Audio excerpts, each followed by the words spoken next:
Hoang, a young man, was rushing through the bustling bus station in Hoang City at 7 a.m. It took him nearly 15 minutes to finally find the sleeper bus with the license plate ending in 44, which he had booked yesterday. His destination this time was his maternal hometown, a small village named Bo Lai, located in the Midland region of the Northern Mountains. The journey from the city was quite long, taking almost an entire day. That's if everything went smoothly. Often, in rain and wind, the muddy roads could prolong the trip significantly. Hoang wasn't going back to his maternal hometown for fun or sightseeing. 2 days ago, he received news that his grandfather Ba had passed away. The news came as a shock because they had called to check on him during Tet, Lunar New Year, and he had still been lucid, even urging his grandson to find a wife quickly so he could have great-grandchildren. Yet, now he had left the world so suddenly. A little more about Hoang's family background. It was quite complicated. He was born and raised in Bo Lai village, but when he was 7, tragedy struck. His mother died in an accident. After the mourning period, Hoang's father took his son to the city to start a new life. There, he met and remarried another woman. This stepmother had a rather harsh personality and often scolded Hoang. Fortunately, Hoang was independent. After graduating high school, Hoang chose not to go to college but instead learned hairdressing. After 6 months of studying and working, he managed to save some capital and opened his own barbershop in the city. Overall, Hoang could take care of himself. As for his father and his new family, he only visited them occasionally. But generally, for a long time, Hoang felt as though he didn't exist to his father. Back to reality, Hoang quickly boarded the bus, looking around and choosing a seat near the back. This route seemed to have been operating for a long time, as the interior was a bit old and worn. There was also an unpleasant, stale odor. Hoang pulled his face mask up high and put on his earphones, hoping to catch some sleep to pass the long journey ahead. Time flew by, and it was already almost 4 p.m. Hoang heard the conductor announce their arrival at the district bus station, so he began checking his luggage. Looking out at the desolate and quiet asphalt road, it felt much more isolated than the lower sections of the route. 15 minutes later, the bus stopped. Hoang got off, slinging his backpack to his front to guard against thieves. Although he had never been robbed, it was better to be safe. After looking around, he stopped in front of a small alley where a small Lambro, a type of motorized trishaw, was waiting. This was his next ride from the district station to Bo Lai village. Hoang looked up at the sky, muttering, "No rain, no wind, it should only take about 2 more hours to get there. I hope so, my back is about to break." But plans remain just plans. The Lambro driver was busy with something, so the vehicle didn't leave until a full hour later. To make matters worse, the Lambro was also transporting dried fish from the lowlands, so the smell was quite strong and unpleasant. Hoang wore both his masks but still couldn't stand it. He opened the side door, trying to breathe in some fresh air from outside. "Oh my God, I'm going to throw up," he thought. Suddenly, Hoang felt someone tap his shoulder. "Hey, young man!" Hoang turned to see an elderly woman, dressed in ethnic attire, with many silver bracelets clinking on her arm, producing a clear, if somewhat annoying, sound. Hoang politely replied, "Yes, Madam Ba." "Are you sick? I have something here, just smell it and you'll feel better immediately," the old woman said, offering a small vial the size of her pinky finger. Hoang hesitated, asking, "Madam, what is this?" "Just smell it, you won't die, don't worry." After a moment of hesitation, Hoang decided to comply. He took the dark red vial, and with the very first sniff, a cold, refreshing sensation rushed into his windpipe. Hoang frowned, then stammered, "This is so comfortable. Where did you buy this, madam? Please tell me." "Nowhere sells it. It's an herbal remedy I made myself. Since you like it, I'll give you a vial." "Oh no, it's so good, I can't accept it. How about I give you 200,000 VND as an exchange?"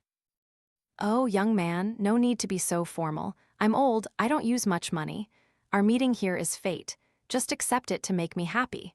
I had a grandchild your age. It's a pity he passed away early. Seeing you reminds me of him."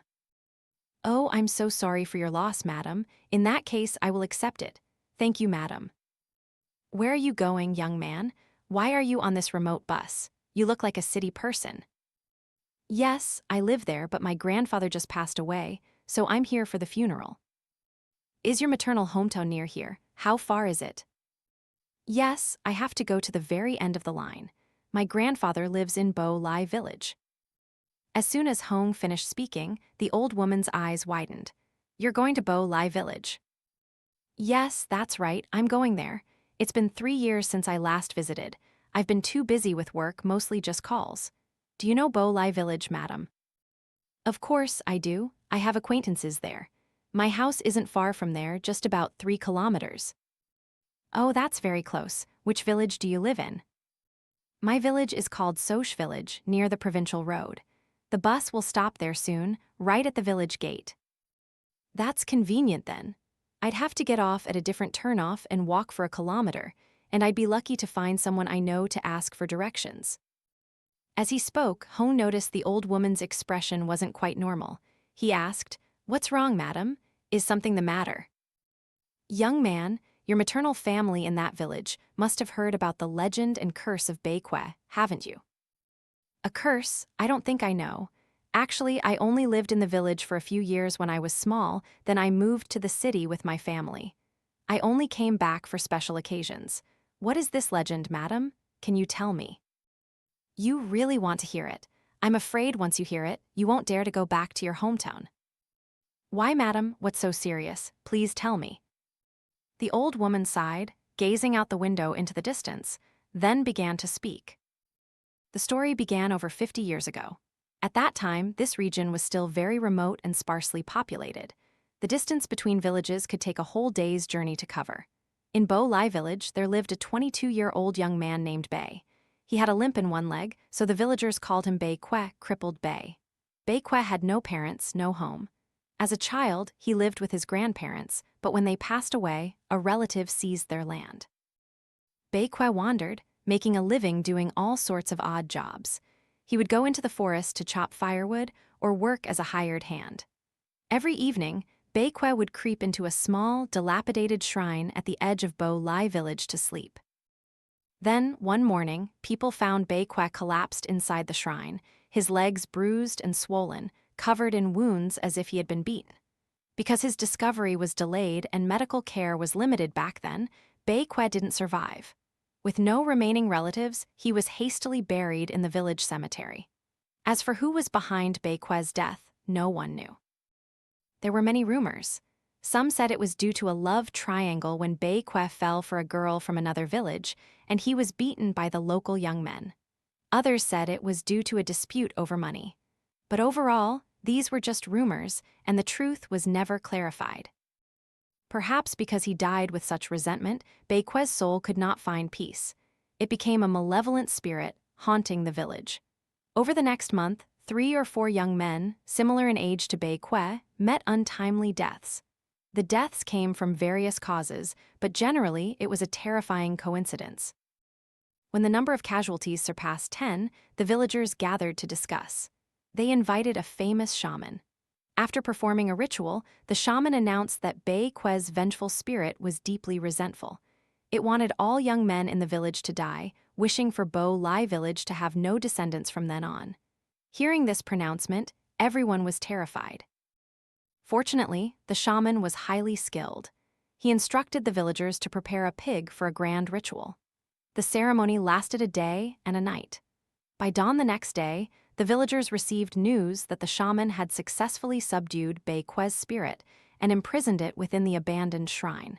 He also advised the villagers to offer incense regularly to appease its anger. However, this peace only lasted until about a year ago. Deaths of young people began to reappear in Bo Lai village. This time, the deaths were eerily similar. Initially, symptoms of fever and body aches, followed by a coma, and finally, death. In the first few cases, the villagers thought it was a new disease, but by the third victim, the elders in the village remembered the curse of Bei Kwe from long ago. They invited another shaman.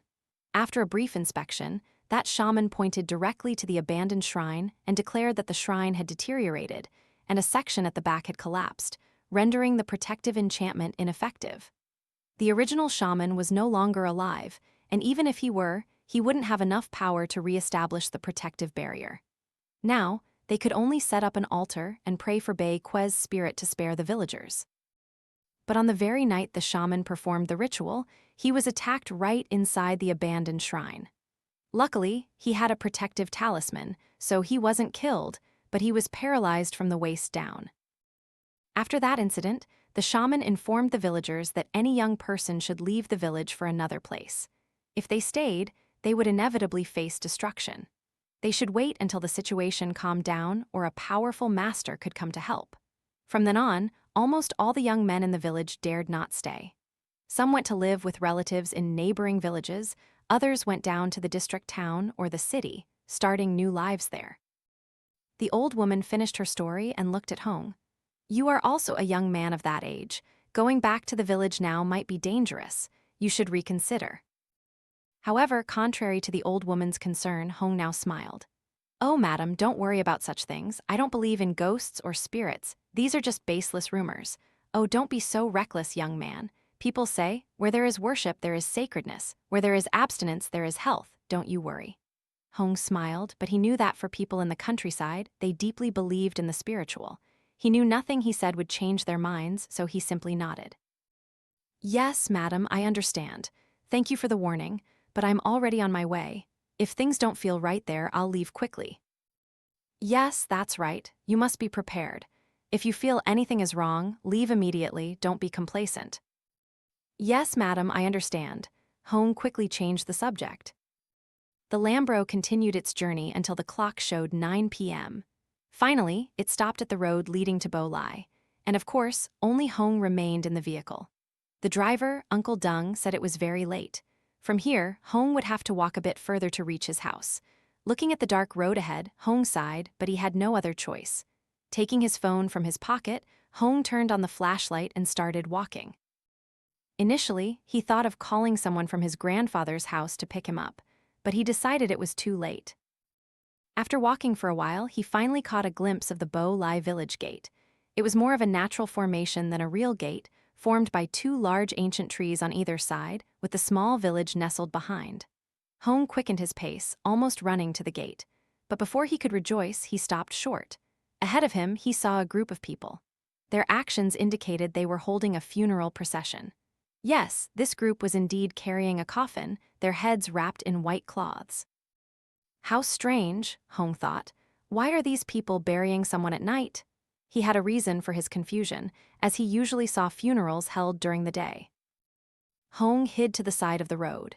He noticed the eyes of the funeral procession turning towards him, staring intently. As for Hoang, he recognized Madame Hai, a neighbor near his grandfather's house, among the procession. He bowed his head as a greeting but didn't have time to ask how she was. After the funeral procession passed, Hoang continued walking. Perhaps that was the only activity in the village at this hour, as all the other houses were tightly shut, their lights off, completely dark.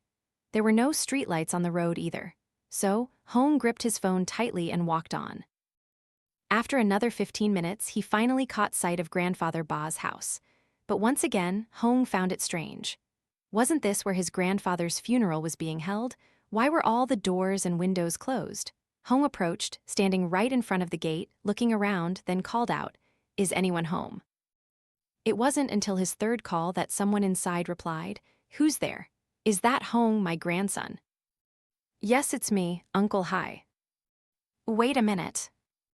The main door of the house opened, and a middle-aged man with a thin build and dark skin stepped out. This was Uncle Hai, Hoang's maternal uncle. He looked at his nephew and immediately clicked his tongue. "Why are you so late? Didn't you call for someone to pick you up?" "Oh, I thought it was too late. After sitting on the bus all day, a little walk helps stretch the bones." "Uncle Hai, why are the doors locked when grandfather's funeral is being held? And is there no one else inside?" Uncle Hai shook his head. "People only come to pay their respects during the day. Besides, this house is small, there's not enough room for everyone to sit. Only your aunt and I are here, so we lock the doors to prevent theft. The security situation in the village has been complicated lately. Even in broad daylight, thieves are bold enough to break in and steal. Just last month, they caught one case, so your aunt and I lock the doors and sleep soundly." "Oh, yes, I understand. Well, let me open the gate so I can go in, light some incense, and rest. Grandfather's funeral lasts for 2 more days. It's good that you're back. You can help us with receiving guests. I'm afraid I can't manage alone." Hoang immediately asked, curious, "So Uncle Hai isn't Phuoc coming back?" Phuoc, whom Hoang mentioned, was his cousin, Uncle Hai's son. "Damn it, don't even mention that good-for-nothing. It's a blessing he's not coming back for this family." "Why do you say that, Uncle? I heard Phuoc has a stable job as a bricklayer in the district town." "Yes, I thought so too. But no. A few months ago, a gang of gangsters came here and smashed up the house, demanding that Phuoc pay them 1 billion dong. They need the money urgently, but look at me, where would I get that kind of money? I called that good for nothing, but he wouldn't answer. He just texted back saying he was sorry and told me to just give the gangsters the money saved for your grandfather's funeral, and he'd find a way to resolve it. But we haven't had peace since then, son. Every few days, they come and curse us with foul language. This morning, I even woke up to find a bag of fermented shrimp paste right in front of our gate. The stench was horrible. It was so humiliating, I didn't know where to hide my face. It was because of all this worry that your grandfather weakened and passed away in shame." Hoang was utterly shocked to hear this. He truly never imagined his family was going through so much. Hoang immediately asked Uncle Hai, "Why didn't you call me when all this was happening, Uncle?" "What could I do? I knew you were living well down there, but you were just working day by day to make a living. I figured it was better to keep you out of it. Besides, I had a plan. Last month, I went to the police station to report it and asked them to send a few officers to help maintain security. After a couple of times, the frequency of their visits decreased. I thought they must have realized this house had no more money, so they gave up and stopped demanding it." "So, do you know where Phuoc is now?"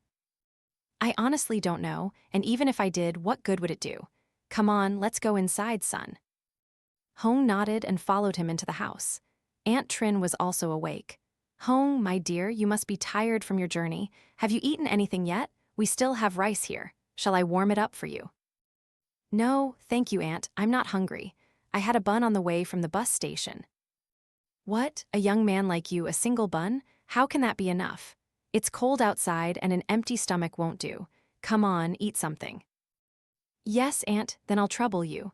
After that, I'll go light incense for grandfather." Hoang went into the central room where Grandfather Ba's coffin and altar were placed. Looking at the photo, Hoang felt a pang of emotion as he saw his grandfather's familiar smile. He lit an incense stick and murmured, "Grandfather, I'm home. I'm sorry I'm late." After placing the incense, he walked around the coffin. In terms of quality, it wasn't as good as coffins from the lowlands, but it was still quite respectable. Later, Hoang washed his hands and feet. Aunt Trin set out dinner. Just a bowl of rice with some vegetable soup, salted eggplants, and a few fried fish. Aunt Trin pointed to a chair and said, "Sit down and eat, son. We're in the countryside, not as extravagant as the city, so please bear with us." Hoang waved his hand. "No, it's fine. A hot meal like this is delicious. And please don't think I live lavishly in the city. I usually eat street food, or if I cook at home, it's simple dishes like this. So, where's Uncle Hai?" "He's already asleep. Ever since your grandfather passed away, he hasn't been able to get much rest.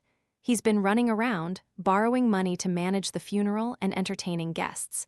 No one to help him. Did you hear about Phuoc?" "Yes, Uncle told me earlier. I hope Uncle Hai and Aunt Trin can be strong. Sometimes Phuoc is just lost. In time, he'll mature. I don't wish for him to achieve great things. I just hope he stops causing trouble for this family. I'd be eternally grateful to heaven and Buddha." But then, remembering something, Hoang didn't sit down to eat immediately. He went upstairs to his backpack. After rummaging for a moment, he came down with a black plastic bag. "Aunt, can you take this?" "What is it?" "It's a little money from me, for you and Uncle." "Oh, I won't take it. What money are you talking about? It's good enough that you're here to mourn your grandfather. Just accept it, Aunt. If you don't, I'll be very sad. It's not much." Hoang had to plead for a long time before Aunt Trin finally took the plastic bag. When she opened it, she saw stacks of crisp 500,000 VND notes. Looking at the woman's eyes, one could guess it had been a long time since she had seen such a large sum of money. "Oh my goodness, this must be tens of millions." "It's 15 million VND. I withdrew it from my savings. Please keep it and use it for the arrangements. I know funerals are very expensive, and Uncle Hai alone can't manage. Please let me contribute a small part to grandfather's funeral. Hearing these words, Aunt Trin choked up. Since you said that, I'll accept it and thank you, my boy. No need for thanks, we're family. Now eat. You didn't eat anything all day, but looking at this food, you seem hungry. Eat quickly, then get some rest so you can help Uncle Hai tomorrow. Yes, Aunt. Hoang finished the meal quickly, in less than 27 minutes. After eating, he patted his stomach. Ah, I'm really full. Aunt Trin then poured him a cup of water made from herbal leaves. Here, drink this. We don't have filtered water or soft drinks here. We just go up the mountain, pick some medicinal leaves, and boil water. It's good for your health, and sometimes we even take it to the market to sell and earn a few dong. You're so kind, madam. They talked for a while longer until the clock showed past midnight. Aunt Trin then urged her nephew to go to bed. The room prepared for Hoang was Phuoc's old room. It was small, but kept very clean. Lying down on the bed with a thin mattress and blanket, he felt a distinct sense of warmth and comfort. Perhaps because of this, Hoang quickly fell into a deep sleep. After sleeping for an unknown duration, Hoang heard his name being called. Hoang, Hoang! Startled, he opened his eyes. Hoang was utterly shocked to see the person calling him. It was Grandfather Ba. Grandfather, oh, grandfather. Grandfather Ba looked at Hoang with sad eyes. When Hoang tried to sit up to talk, his grandfather suddenly grabbed his hand. Quick, get up, get out of here, don't stay here. Grandfather, what are you saying? I said go, get out of here quickly. What happened next made Hoang jump. Grandfather Ba's face changed drastically. His complexion was now deathly pale, his eyes pitch black, with no white whatsoever. His hand was icy cold, gripping Hoang's wrist so tightly that it felt as if his bones were about to break. Get out of here. Just as he saw this, Hoang cried out and struggled, and that struggle woke him up. It was still the bed in the room. Hoang sat up abruptly, drenched in sweat as if he had just taken a bath. He looked around, muttering, was it a dream? After he fully calmed down, he heard rustling sounds from outside. Hoang took his phone from the table and checked the screen. It was past 5 a.m. He wanted to sleep a little longer, but since only Uncle Hai and Aunt Trin were there, he couldn't help but go assist them. Hoang took a deep breath and got out of bed. When he opened the door and stepped out, the first person he saw was Aunt Trin. She was in the kitchen, busy cooking, probably preparing breakfast for Grandfather Ba's offerings. Hoang approached her and asked, Aunt Trin, what are you cooking? Do you need any help? Oh, no need. Go wash your face and then come upstairs. After breakfast, quickly brew some tea. If guests come to pay their respects and we have nothing to offer, they might gossip. Yes, Aunt. A little later, after his morning routine, Hoang went upstairs and saw Uncle Hai sitting on the steps, smoking a cigarette, his gaze distant, fixed on the two sets of chairs arranged for guests. Hoang sat down beside him. You're up early, Uncle. Well, when you get old, you don't sleep much. I should be asking you that. I heard you went to bed very late last night, so why are you up already? I wanted to get up and help you and Aunt. What's there to help with? It's not even 6 a.m. yet. Luckily, the weather is good, no rain or wind. Otherwise, the villagers would complain and it would cost us more money. Oh, I forgot, how old are you this year? 23, right? Yes, Uncle. Then you should start thinking about getting married. At your age, people in this village would call you an old maid. An old maid at my age, Uncle? In the city, men rarely settle down before 30. Some even marry after 40. There, people prioritize their careers and financial stability before building a family. Uncle Hai took a puff of his cigarette and muttered, well, each era is different. Our ancestors used to say you must get married and establish a family before thinking about business. But even if you don't want to get married yet, you should at least have a girlfriend, shouldn't you? In my case, I still don't.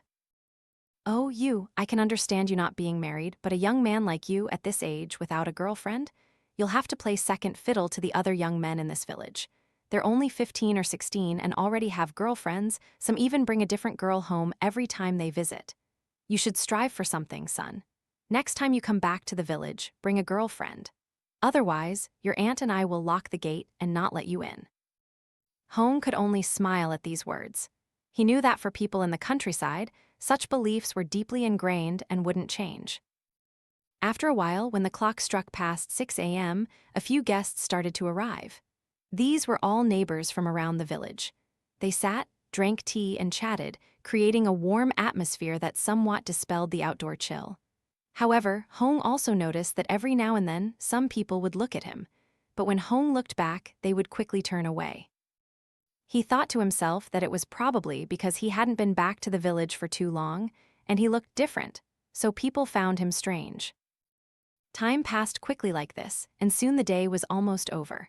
Not many guests came today, probably because Uncle Hai said they had already come the day before. There was only one more day left before Grandfather Ba would be laid to rest. Hoang wondered if it was his presence, but tonight's dinner seemed much more elaborate and well-prepared. When dinner was served, there was a large chicken, which surprised Hoang a bit. "Aunt, why did you cook a whole chicken for dinner? Shouldn't we save it to sell at the market later to earn some money?" "Oh, it's nothing much. I was busy with the funeral today and didn't have time to go to the market. So, consider this an extra meal with some meat to regain your strength, my boy." Hearing this explanation, Hoang, despite his initial confusion about why this special meal was for him, politely served a chicken drumstick into Uncle Hai and Aunt Trin's bowls. "Uncle, Aunt, please eat first." "Why are you serving us? You're the young man, you should eat, son." "Oh, I'm not very used to eating meat. I prefer the wings and neck." "Then you're just like your mother, and like your grandfather too, aren't you, my boy?" she said, then looked up at Grandfather Ba's altar, which was filled with offerings of vegetarian food. After dinner, Hoang helped Aunt Trin clean up, then went out to the porch. The weather today seemed much warmer than yesterday. Hoang even felt a little hot. He put a toothpick in his mouth and poured himself a cup of tea. After a few sips, Hoang turned to Uncle Hai. "Uncle, it's still early. I think I'll go for a walk around the village to help digest my food." "What do you mean early? Stay home, son." "It's okay. It's been a long time since I've been back. I want to see how much the village has changed." "All right, go wherever you want, but remember to come back early so we can lock up." "Yes, Uncle." Hoang took his jacket from the hanger, put it on, and stepped out of the gate. Hoang headed towards the beginning of the village where there was a bamboo grove. Every time he returned to the village, he would go there to enjoy the breeze and watch the children and young men playing traditional games. He also brought his phone, intending to capture some moments as memories. Since his grandfather was gone, Hoang wouldn't be returning to the village frequently in the future. However, this intention didn't seem to materialize. When Hoang arrived at the edge of the village, at the empty field, he didn't see any children, although it was still light enough for them to play. While he was wondering what to do next, Hoang saw a figure approaching from the opposite direction. It didn't take long for him to recognize Madame Hai, the woman from the funeral procession last night. She was carrying a large bag of fish. Without hesitation, Hoang approached her with a bright smile and greeted her. "Madame Hai, where are you coming from?" Hearing his voice, Madame Hai startled and looked up. "Is that you, Hoang, my boy?" Hoang replied, "Yes, it's me. I thought you wouldn't recognize me. I came back last night and saw you in the funeral procession." "Oh, your relative must have passed away, and you're here for Grandfather Ba's funeral, right?" "Funeral? Are you here for your grandfather's funeral? When is it over?" I asked Uncle Hai, and he said your grandfather will be buried early tomorrow morning. When that's done, you must quickly catch a bus back to the city. Do not linger here." "Huh? What are you saying, Madame Hai?" "I said, you must take a bus to the city as soon as the funeral ends. Don't stay in this accursed village, my boy." "I don't understand what you're talking about, madam. I plan to stay for a few more days to help uncle and aunt with household chores. How can I just leave?" "You foolish boy, you must leave if you want to stay alive." "What? Is it related to someone's life? I don't understand what you're saying. Did Uncle Hai and Aunt Trin not tell you anything?" "Tell me what? About the curse of Bay?" Before she could finish, Madame Hai stopped herself. She quickly raised her hand to cover her mouth and then spat on the ground. "Namo Amitabha Buddha, I'm sorry. Consider that I didn't say anything." Not saying it clearly, but the name, Bay, that she just mentioned reminded Hoang of the story he heard on the Lambro on his way to the village yesterday. "Madame Hai, is it the curse of someone named Bei Kwe?" "Stop, don't you dare mention his name." Madame Hai grabbed Hoang's hand and quickly pulled him away from the village gate. When they reached a secluded part of the road, she whispered, "My child, listen to me. You must hurry and go back to the city, or even right now if you can. No one will blame you. Your life is more important. Have you seen any young people in this village? They've all run away. And you're here, my child. Listen to me, take care of yourself. I have to go now, it's getting dark." Namo Amitabha Buddha. After saying this, she quickly turned and left. Hoang stood there, dumbfounded. It seemed the old woman's story yesterday wasn't made up but was a widely known tale in this village. Hoang also recalled that throughout the day, among the guests who came to pay their respects, there were only middle-aged adults and elderly people. Almost no young people were to be seen. Could it be that they were all so afraid that they had left? How can such a thing exist in this day and age? People in the village are uneducated and believe in these superstitions, causing them to abandon their homes. Thinking this, he no longer wanted to linger in the empty field and headed back towards his grandfather's house. Upon returning, Hoang hung his jacket on the hanger. He also noticed that in the central house, besides Uncle Hai and Aunt Trin, there was another person. If Hoang wasn't mistaken, this was Master Hoa, the shaman who had performed the funeral rites for grandfather Ba earlier today. In the afternoon, after the ceremony, the shaman had been invited to stay for dinner, but he had other commitments, so he was only returning now. As he walked in, Hoang bowed respectfully. "Uncle, I'm back. Good evening, Master." Master Hoa nodded, his eyes bright, looking at Hoang with admiration. "Uncle Hai, your nephew has grown so much, hasn't he? This morning, I was so busy with the ceremony that I didn't get a chance to talk. Come here, let me read your palm." Hoang was a bit flustered, but Uncle Hai and Aunt Trin quickly urged him, "Go on, son. It's a great honor for Master Hoa to offer to read your palm." For someone who didn't really believe in fortune-telling like Hoang, he sat down with the mindset that he would just listen for fun, whether it was good or bad.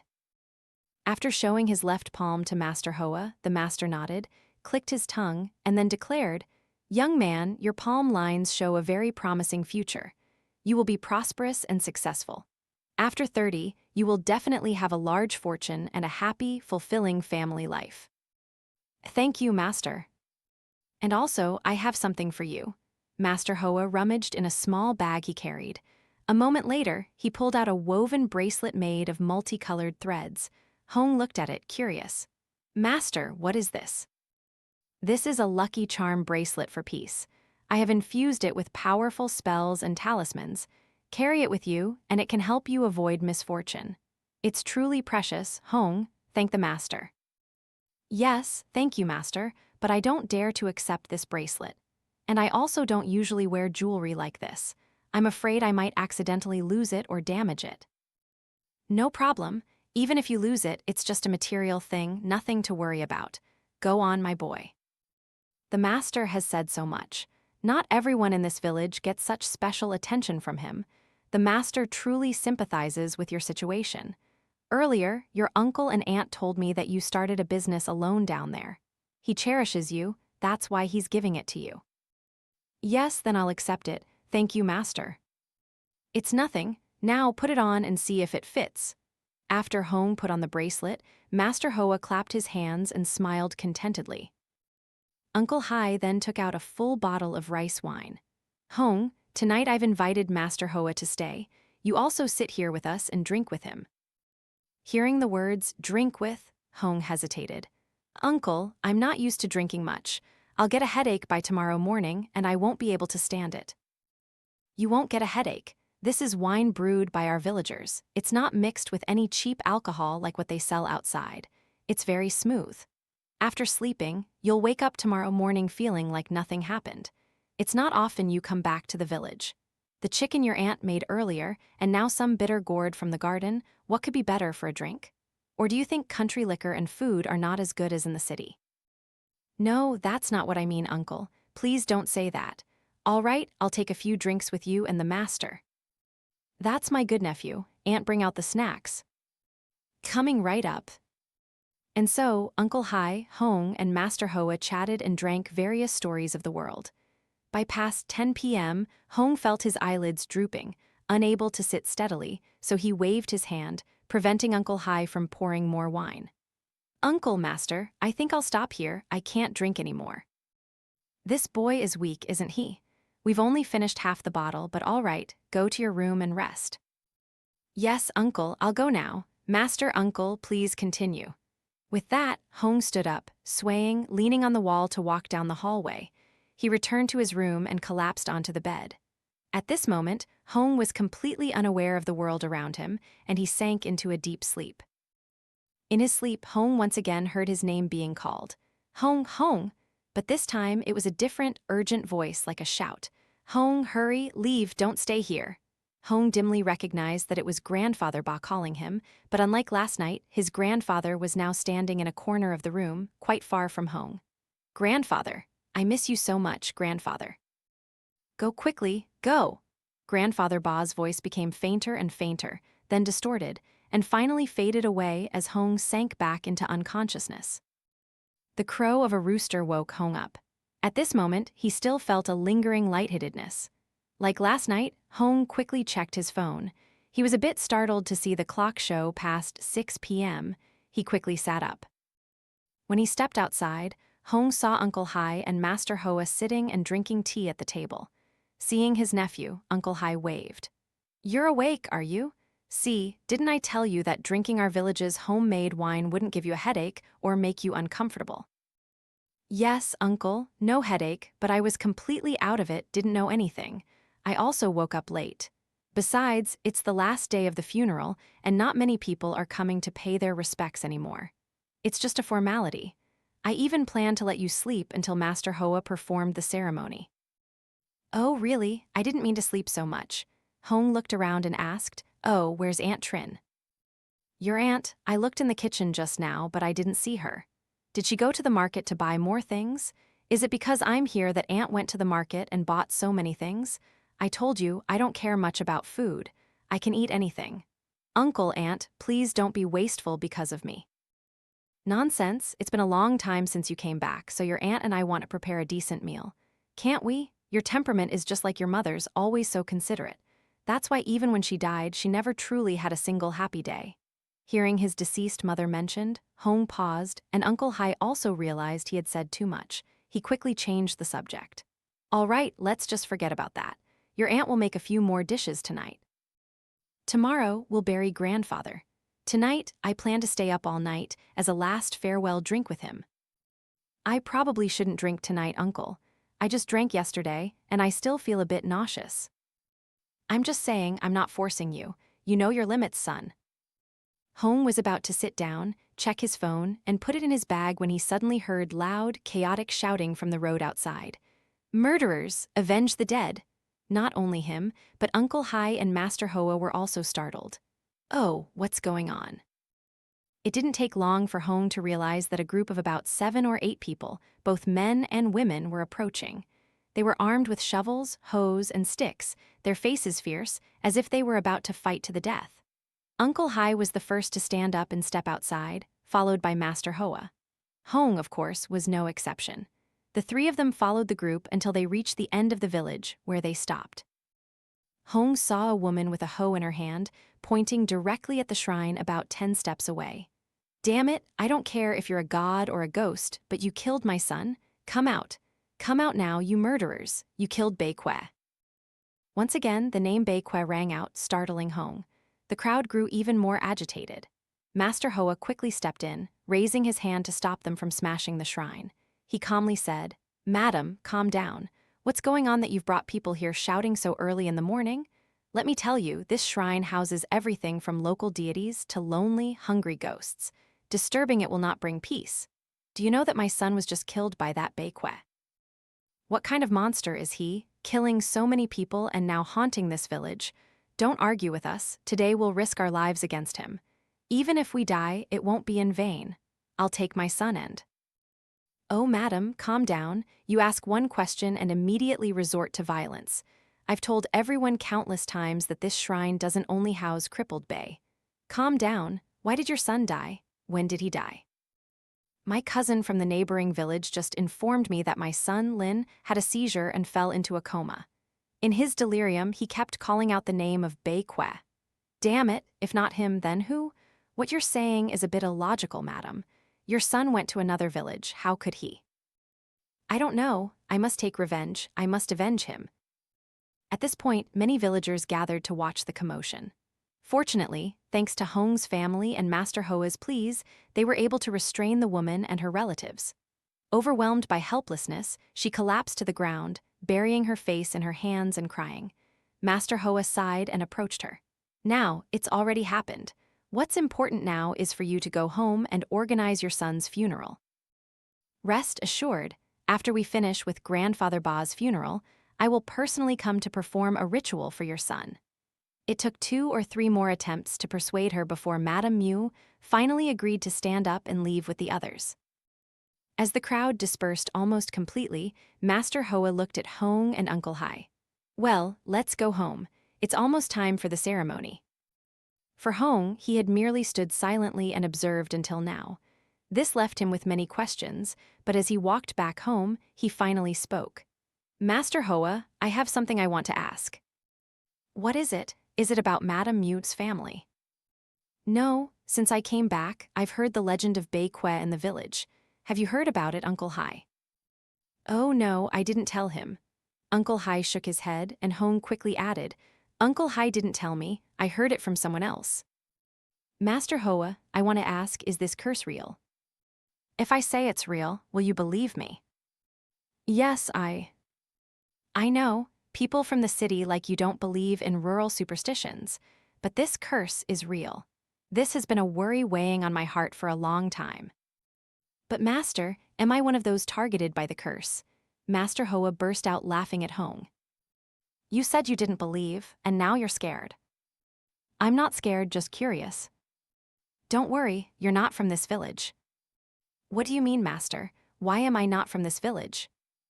Isn't it true? Haven't you heard the saying, a married woman belongs to her husband's family? Your mother was a daughter of this village. After she married, she became a member of your father's lineage. So, even though you were born in this village, you are not considered a person of the village. Do you think if you were in danger, Uncle Hai and I would let you stay here? I didn't mean that. It's just that I'm very curious. And yesterday, I met Madame Hai in the village. She told me to leave quickly or my life would be in danger. Oh, that woman, she doesn't know anything but loves to gossip. Don't worry, you'll be fine. Besides, look down, you're still wearing my protective amulet bracelet. No ghosts or evil spirits would dare to harm you. Yes, I understand. Well, now let's hurry and finish the ceremony. Then I still have to go to Madame Mew's house for the after-funeral arrangements there. It's a sad situation. Who knows when this misfortune will end? Another day passed, and it was the last day of Grandfather Ba's funeral. After dinner, Uncle Hai rode his bicycle out and returned a little later with a full bottle of wine and a bag containing several grilled sparrows. He held them up, boasting, "This is a rare treat. I went to buy wine and accidentally met Mr. Nam from our village. He caught these birds, so I bought a few to go with our wine. Now, carefully put them inside and close the lid, or else the mice and cats will smell them." There's nothing else. Hoang nodded and reached for the bottle of wine and the bag of birds from Uncle Hai's hand. In the city, even at the happiest parties, Hoang wasn't particularly keen on drinking. Yet, for some reason, he now wanted to drink a little more to warm up. The atmosphere was chilly, which made sense as the TV weather forecast had predicted a cold front lasting for a week. At the round table laden with drinks and snacks, Uncle Hai rubbed his hands together, his eyes peering outside. Good heavens, why is Master Hoa so late? Master Hoa, sitting next to him, was scrolling on his phone, reading the news. It's only been a few days since I came back to the village, and already several clients have messaged me, asking why I'm taking so long. The two men sat like that until 7 p.m. when Master Hoa finally arrived. He looked very tired. He sat down in a chair and sighed. It's finally done. I'm exhausted from being at Madame Mew's house. How are things at Madame Mew's, Master? Hoang asked, startling, interjecting. Why so rushed, Master? It had to be rushed. This death is related to something unclean. It's not like Grandfather Ba's funeral, where you can choose auspicious times and days as usual. Hearing this, Hoang remembered the funeral procession that went by on the night he arrived in the village. Now Hoang understood. That unfortunate person was probably also a victim of the decoy curse. The atmosphere grew somewhat somber. Uncle Hai then twisted open the cap of the wine bottle. All right, no more dwelling on it. Let's drink now. Hoang and I have been waiting for you, Master. Our mouths are dry. Master Hoa chuckled. 3 cups of wine were poured, but Uncle Hai didn't drink his first. Instead, he looked at Grandfather Ba's altar and coffin. Then he poured some wine onto the ground. Father, I offer you this wine. Drink it to warm yourself. Tonight is the last night you'll be with us. Tomorrow I will take you to your new resting place. Rest assured, no matter how difficult things are, your son will take care of you well. Uncle Hai's words genuinely touched Hoang's heart. The evening continued with many stories until the second bottle of wine was completely empty. Yet, Hoang still sat steadily in his chair. Uncle Hai looked at his nephew, surprised. This boy, he's quite good, isn't he? Why were you hiding your skills? Last night, your aunt said you drank weekly, right? Master Hoa then interjected. He was just pretending. Now he really wants to drink. Hoang laughed.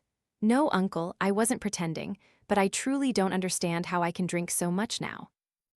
Well, drinking like a young man requires courage. But we're out of wine, what else can we drink? Shall we wait a bit, and I'll go buy some more? No need to buy more, uncle. I think this is enough. If you don't get drunk, that's fine, but I'm about to pass out and fall asleep right here. Master Hoa nodded in agreement. He's right. Besides, tomorrow we still have to perform the burial ceremony for grandfather.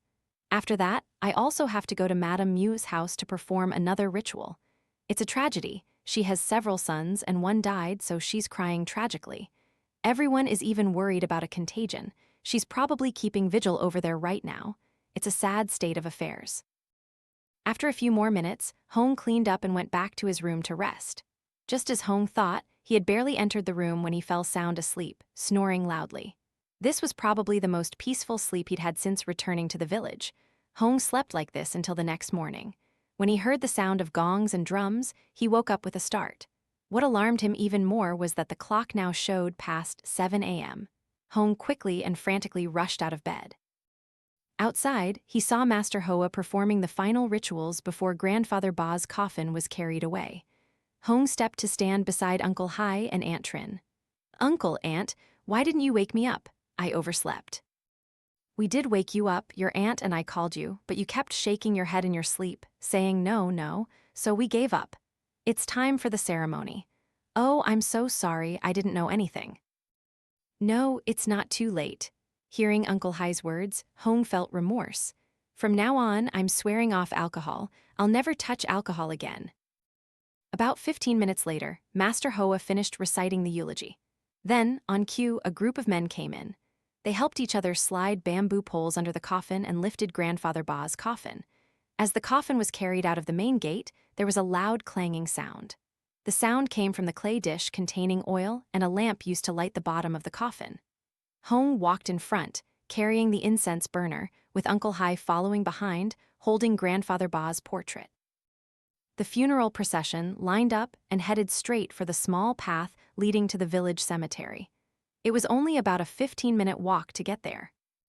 This was Hoang's first time visiting this cemetery. Years ago, when his mother passed away, she was not buried. Following her wishes, she was cremated, and her ashes were then taken to the city by his father and him. Initially, Hoang's father kept his wife's ashes at home for worship, but when he remarried, he took the ceramic urn to a nearby pagoda. It was at that moment that Hoang's perception of his father changed. Back in the present, Hoang walked into the cemetery, looking down. In this cemetery, there were several fresh graves, still mounds of earth. These could be the graves of people like Grandfather Ba or the young men who died because of the Bei Kwe curse. Even more chillingly, Hoang saw one grave covered entirely with numerous talismans and strange symbols. In front of this grave, a sharp knife was plunged into the earth. He just looked and wondered, but he didn't want to investigate further. When they reached the already dug grave, Master Hoa gestured for everyone to stop. Grandfather Ba's coffin was placed directly on top of the grave. What followed was similar to other funerals. Master Hoa mumbled prayers to heaven and earth. As for Hoang, he was probably still feeling the after-effects of drinking too much last night, so his head felt heavy and uncomfortable. Hoang couldn't stand steadily and had to lean on Aunt Trin, who was holding an incense burner, while he crouched down. After nearly another hour, the ceremony finally concluded. Grandfather Ba's coffin was slowly lowered into the deep grave. Now, Family members and those attending the funeral took turns throwing handfuls of earth down, symbolically bidding their final farewell to the old man. At this point, Hoang braced himself and stood up. He stepped forward to join Uncle Hai and Aunt Trin. However, as he reached out to scoop earth and hadn't yet thrown it onto his grandfather's coffin, Hoang felt his head spin. The world swayed violently. The last thing Hoang heard was the distressed calls of Uncle Hai and Aunt Trin. When Hoang regained consciousness, he found himself lying on the familiar bed in his grandfather's house. Looking around, he realized it seemed quite dark outside. Hoang wanted to sit up, but he was helpless because his limbs seemed to no longer obey his mind. Just then, the door to his small room opened, and Aunt Trin entered, her face etched with worry. "You're awake, son." "Yes, I'm awake. Why am I lying here?" "Oh my goodness, you scared your uncle and me. This morning, while we were filling the grave for your grandfather, you suddenly fainted. How are you feeling now, son?" "I'm fine, Aunt. I'm just a little tired and my limbs are sore. I can't move them." "Then just lie down and rest. I've been scolding your uncle since this morning. I told him not to force you to drink so much. You might catch a cold. Now just lie here. I'll go to the kitchen and cook you a bowl of porridge. That'll make you feel better." "Oh, Aunt, what time is it?" "It's 8 p.m. Good heavens, I fainted for a whole day." "Yes, that's right. Now that you're awake, just rest. Do you want me to bring it to you?" "Yes, please, Aunt. I'll trouble you." "What trouble? I see you as my own son. Just lie there.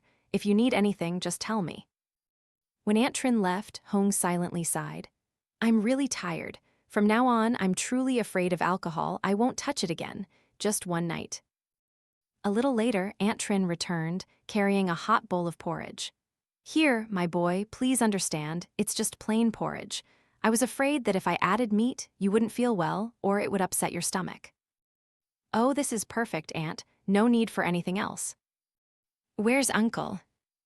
"He had some business out of town and won't be back until tomorrow. Now, let me help you sit up." "Wait, let me just finish this bowl of porridge, son." Hoang nodded.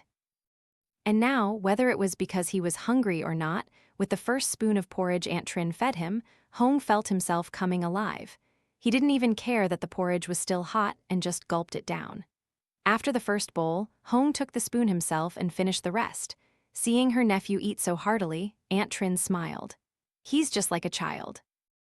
After Hoang finished his bowl of porridge, Aunt Trin intended to take the bowl and let him rest, but he held out the bowl.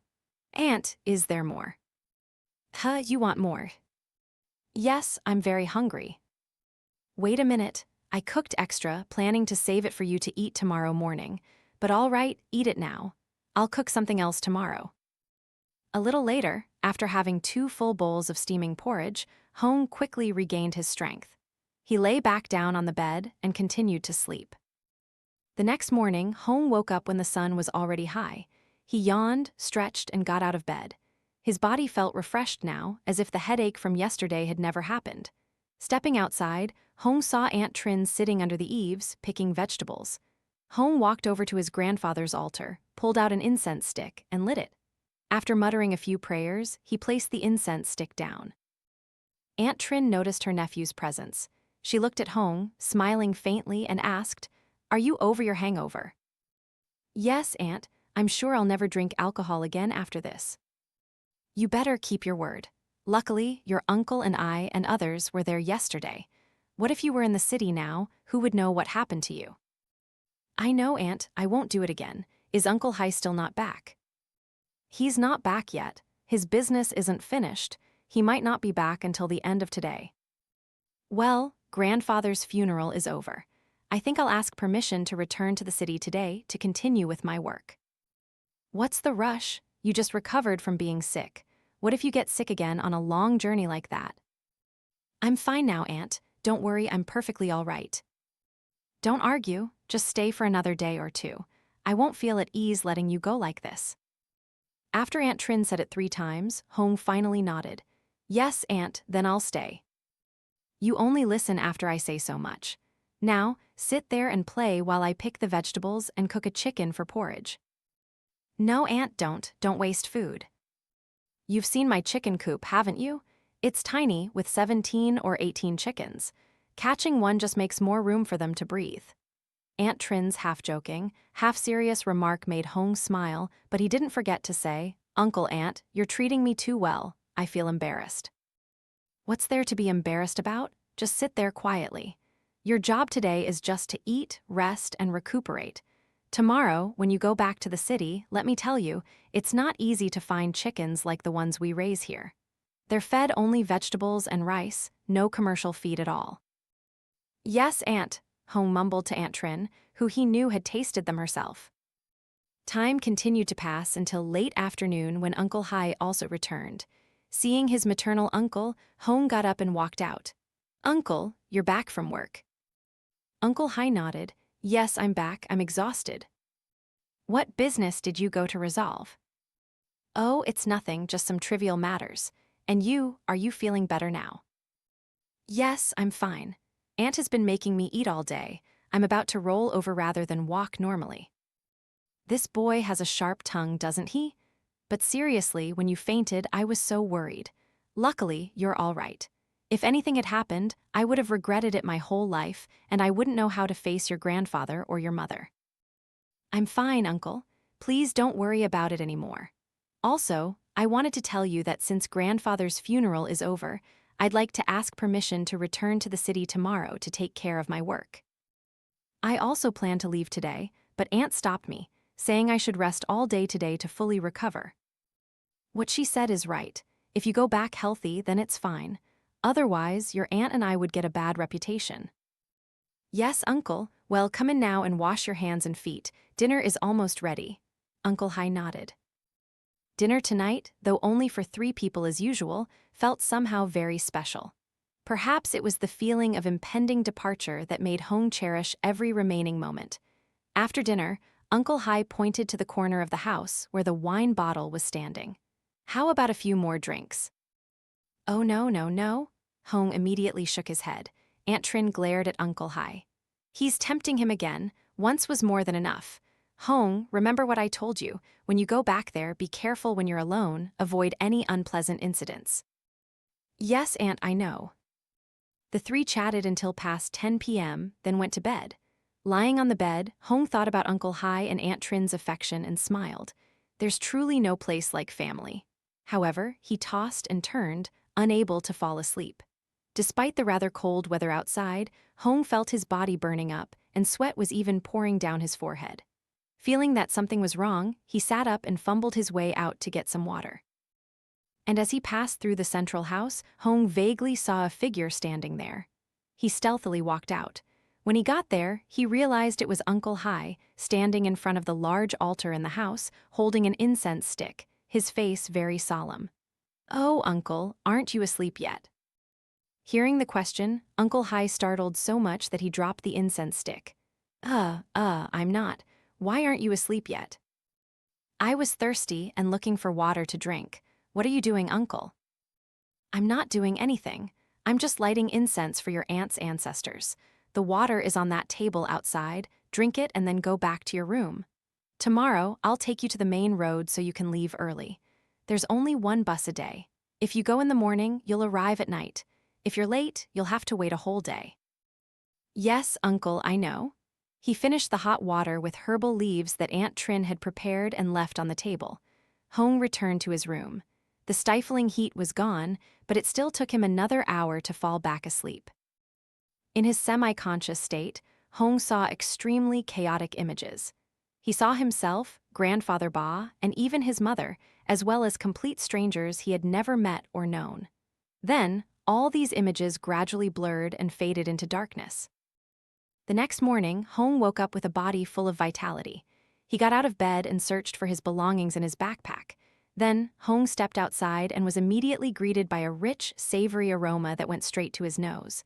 "What is that delicious smell?" Hoang said, walking towards the source of the aroma, the kitchen. Aunt Trin was standing next to a small pot on the stove. "Aunt, what are you cooking that smells so good?" "Are you awake, son? This morning, a neighbor came over and gave us a pigeon.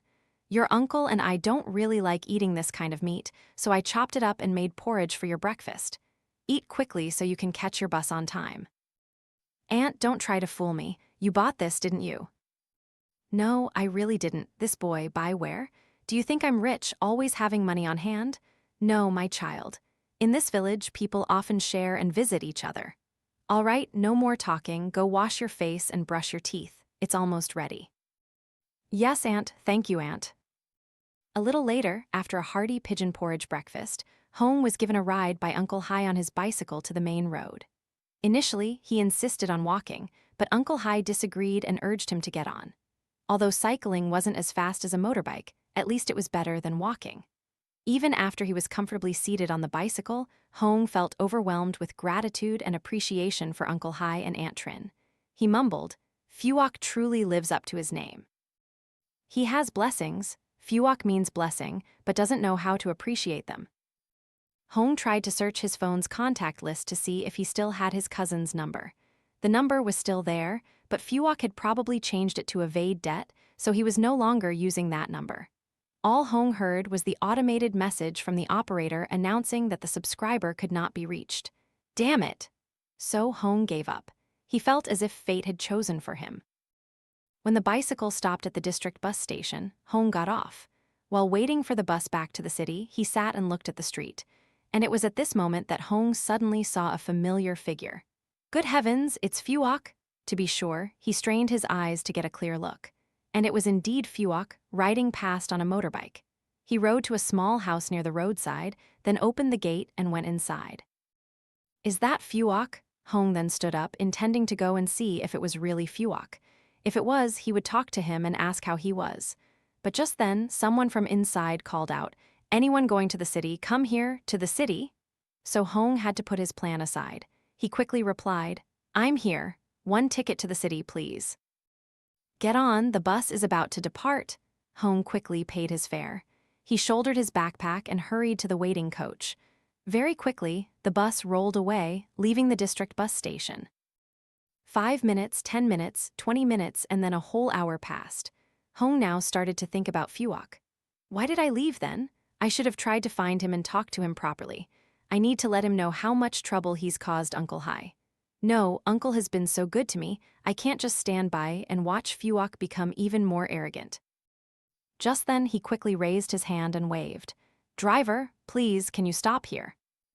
"Young man, didn't you just say you were going to the city?"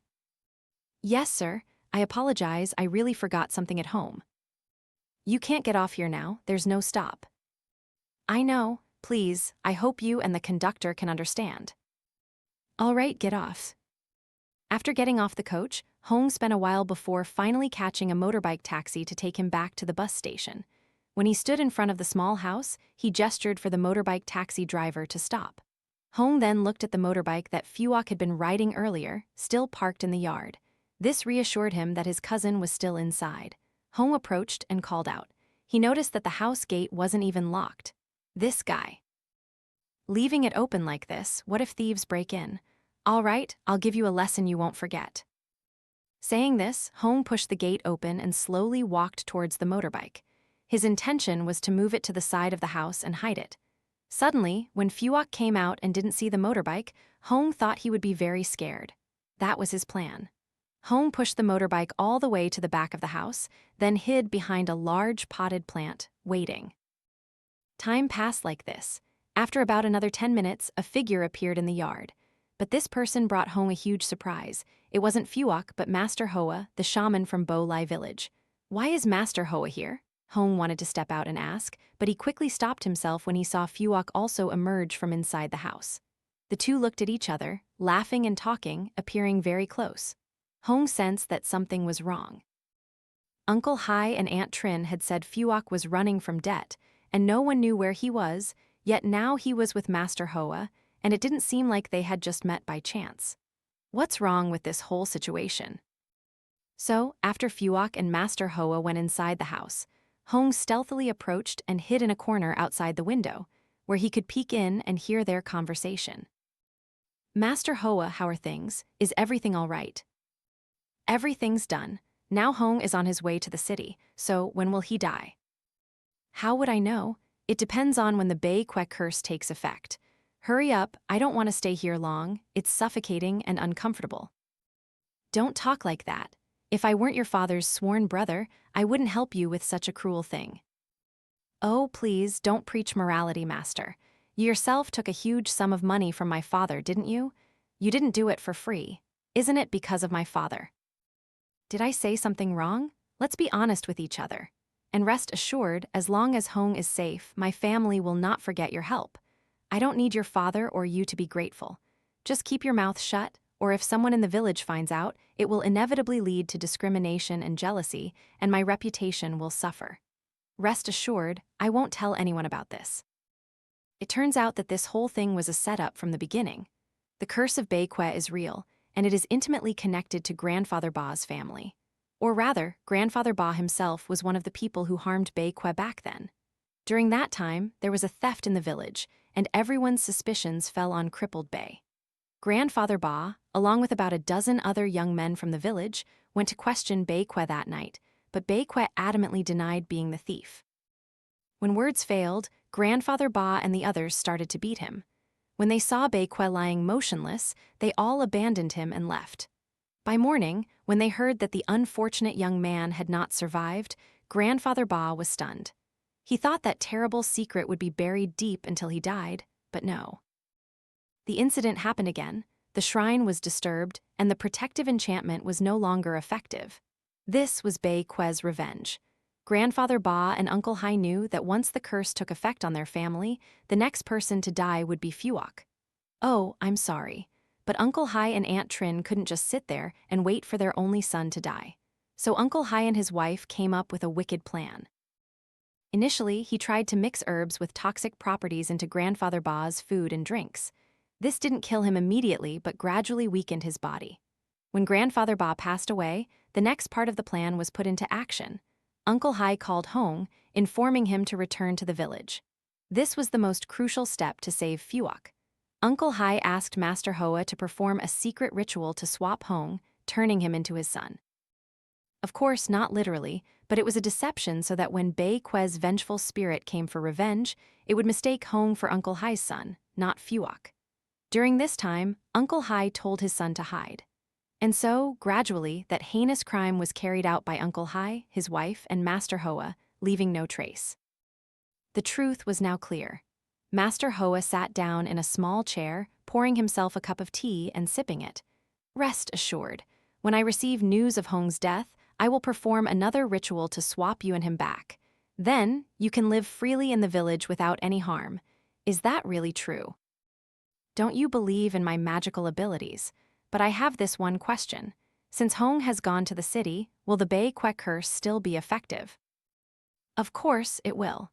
As long as he's still wearing the amulet bracelet I made, even if he goes to the ends of the earth, he won't escape the Bequet curse. But what Master Hoa could never have imagined was that Hoang, outside, had been listening to the entire conversation. Inside him, rage burned. So, you people not only harmed my grandfather. With that courage, Hoang wanted to rush in and fight them, but he then realized it would be foolish to do so. Suddenly, an idea flashed in his mind. Hoang looked down at the bracelet on his wrist. Without hesitation, he pulled it off and threw it into a corner. Done with that, Hoang quickly stepped outside. He returned to the bus station and bought a ticket for another bus.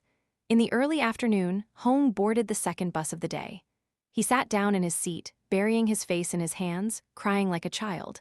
"Grandfather, I'm sorry, I caused your harm." The bus rolled on, along the asphalt road, gradually leaving the desolate landscape behind. A month later, Hoang was cutting a client's hair when his phone rang. Looking at the screen, it was Uncle Hai's name. Without hesitation, he stopped what he was doing and answered. "Hello, Uncle Hai, I'm listening." From the other end of the line, a desperate shout rang out. "What have you done? Did you take off the bracelet?" Besides Uncle Hai's voice, there was also Aunt Trin's voice crying out, "My son, my son." Contrary to the panic on the other end, Hoang didn't reply, he just gave a faint smile. Then he hung up and blocked all incoming calls from Uncle Hai's number. After that, he returned to his client. The client seemed curious and asked, "Oh, what's going on? I heard shouting like an argument." No argument at all. It's just the lamentations of those about to face retribution. After some more time, Hoang met an acquaintance from the village who had come to the city for medical treatment. After chatting for a while, Hoang learned that his cousin, Phuoc, had passed away on the very day Uncle Hai had called him.